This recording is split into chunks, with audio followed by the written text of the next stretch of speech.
I want to start this video off by saying congratulations Aurora Cannabis for making it to the TSX exchange. With this upgrade, people will feel more comfortable to invest into the company. Now the company needs to get their Aurora Sky facility up and running as soon as possible to become a $6 to $8 stock. Now to the main subject of the video. Aurora Cannabis has investments in a company called Radiant Technology Incorporated. This company is located in Leduc by the Edmonton International Airport and was founded in 2001. They currently have a 22,000 square feet production facility to work with.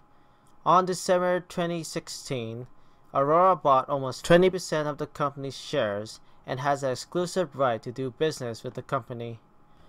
Radiant's patented proprietary microwave assist processing or MAP technology is based on selective and localized heating of the moisture present in all natural material using microwaves as an energy source. In general, microwaves interact with materials.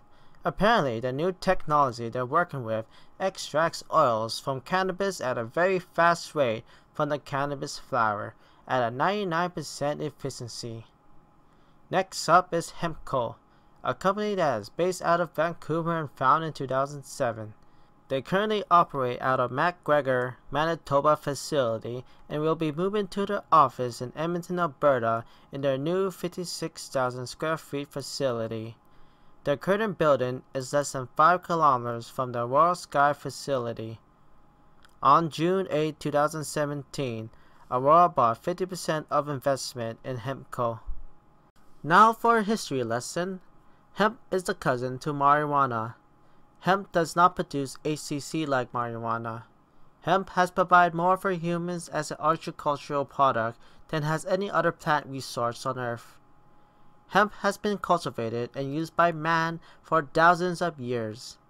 Hemp has thousands of uses: health food and supplements, industrial fiber, textures, body care, medicine, rope, paper, money, and etc.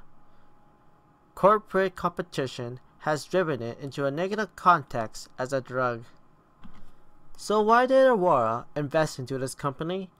We believe the reason why is that Aurora can be as efficient as possible when the Aurora Sky facility is complete. When they grow marijuana, they only need the flower parts.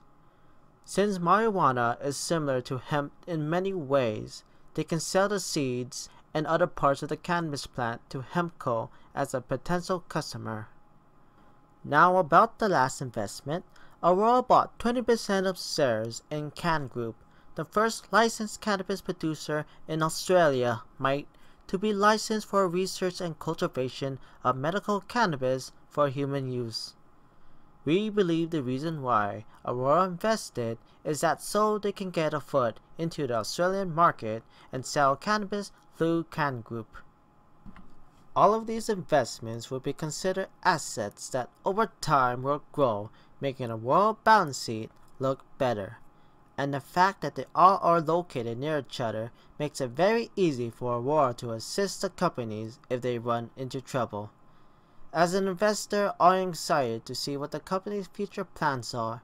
So far, I have been very impressed with the way things are going. I would be very surprised to see the stock go all the way back to $2 with them upgrading to the TSX. Please like, comment, and subscribe, and have a nice day.